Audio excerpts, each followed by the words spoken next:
Prabu Gesang Studio mempersembahkan Lintas Sejarah Legenda Seni Adat dan Budaya Nusantara.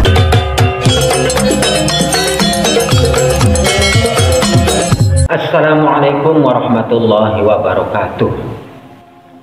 Saudara-saudara sebangsa dan setanah air dimanapun Anda berada, stop persekusi Az-Zaitun. Wahai para petinggi-petinggi negara, wahai para pemuka masyarakat, pemuka adat dan juga pemuka agama, mari amalkan Pancasila, yaitu sila kemanusiaan yang adil dan beradab dan persatuan Indonesia. Langkah-langkah kita, sepak terjang kita pada saat ini adalah merupakan perjalanan sejarah dan akan tercatat dalam sejarah bangsa Indonesia. Usahakan nama kita jangan tercatat di sejarah hitam, tapi usahakan nama kita tertulis dengan tinta emas dalam perjalanan sejarah bangsa Indonesia ini. Terutama bagi para pemuka-pemuka agama, jaga perdamaian. Kita adalah sebagai panutan, sebagai contoh untuk masyarakat awam. Bagaimana kita bisa mencontoh, memberi nasihat kepada masyarakat awam agar tidak saling bertengkar, sementara pemuka-pemuka agamanya saling bertengkar, menjatuhkan satu sama lainnya. Agamanya sama, Tuhannya sama, nabinya sama, kitabnya sama, cuma karena beda persepsi bertengkar melulu, ribut melulu. Ini menjadi sorotan dunia. Kita belajar dari pengalaman. Sudah banyak negara-negara Islam di Timur Tengah sudah terpecah belah. Tinggal Indonesia, negara yang sangat besar dengan penduduk mayoritas muslim terbesar di dunia. Sekarang mulai tanda-tanda perpecahan. Jangan bubarkan Az-Zaitun. Ya, ini juga tidak dibubarkan, tapi diambil alih. Pengambil alihan juga sama dengan namanya perampasan. Itu juga tidak baik atau buruk dalam catatan sejarah. Kebetulan saya pribadi adalah saksi sejarah dalam setiap momen-momen besar yang terjadi di negara Indonesia ini. Mulai dari peristiwa awal reformasi, dari demonya mahasiswa Trisakti di Bundaran Semanggi, berlanjut sampai lengsernya Pak Soeharto, yang pada saat itu terjadi korban massal, tragedi berdarah, pembakaran di seluruh pelosok wilayah kota Jakarta.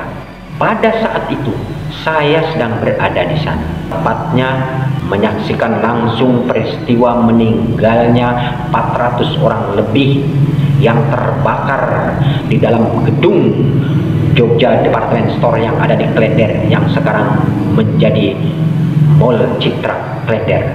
Pada saat itu saya ada di situ di Jakarta.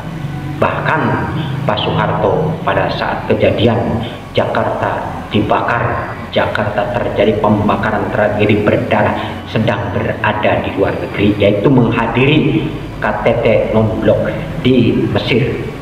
Juga peristiwa sidang istimewa MPR, masa terpecah menjadi dua kubu. Yang satu kubu ingin menggagalkan sidang istimewa, yang satu kubu lagi ingin melindungi atau mengamankan jalannya sidang istimewa MPR tersebut. Juga sampai lengsernya Gus Dur dengan tuduhan pertama, yaitu kasus Brunei Gate dan Bulog Gate, yang kemudian pada suatu malam Gus Dur memberlakukan dekret presiden, yang kemudian pada esok harinya Gus Dur dituntut mundur karena dekret presiden itulah karena yang dianggap melanggar konstitusional. Jadi kesalahannya itu dicari-cari, bukan yang sudah terjadi kemudian fokus pada kesalahan itu sendiri. Juga pernah terjadi konflik agama di Indonesia Timur, tepatnya di kota Tobelo, Kabupaten Halmahera Utara.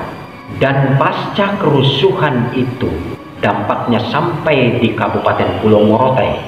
Dan saya setelah itu pada tahun 2010 sampai 2014 pertengahan ada di Kabupaten Pulau Morotai tersebut. Saya datang langsung ke Desa Raja di Kabupaten Pulau Morotai yang berpenduduk mayoritas Nasrani, dan saya diterima disambut dengan baik di daerah tersebut. Jadi semua peristiwa besar itu saya langsung menyaksikan dan berada di lokasi tersebut. Bahkan juga terjadi peristiwa demo jilid 1 dan jilid 2 mendemo Mahat Az-Zaitun. Pada saat itu saya berada tepat di situ dan merekam dan menyaksikan peristiwa apa yang terjadi pada demo jilid 1 dan jilid 2 di Az-Zaitun tersebut, yang kemudian oleh berbagai media beritanya lain dari kenyataan. Dengan pengambil alihan Az-Zaitun yang mau niat ditata ulang, apakah mampu?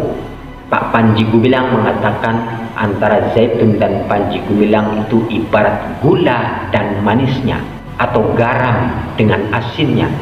Saya mengatakan Az-Zaitun itu ibarat kapal, Panji Gumilang adalah nakodanya. Isi Az-Zaitun, santri, staf dan guru-gurunya itu adalah penumpangnya. Kalau Az-Zaitun dikemudikan oleh orang yang bukan pakarnya, apakah akan berjalan mulus? Apakah tidak akan terjadi oleng bahkan tenggelam? Untuk itu, marilah kita tunjukkan kemampuan kita untuk membangun bangsa Indonesia ini. Bila perlu, mari kita bersatu dengan biaya anggaran negara yang ada dan persatuan ulama-ulama se-Indonesia untuk membangun menyaingi Az-Zaitun. Keyakinan seseorang, paham seseorang, jangan diusahakan untuk sama dengan kita. Kalau memang mau, mari kita bersatu, tunjukkan kemampuan kita, bikin seperti Az-Zaitun. Terima kasih.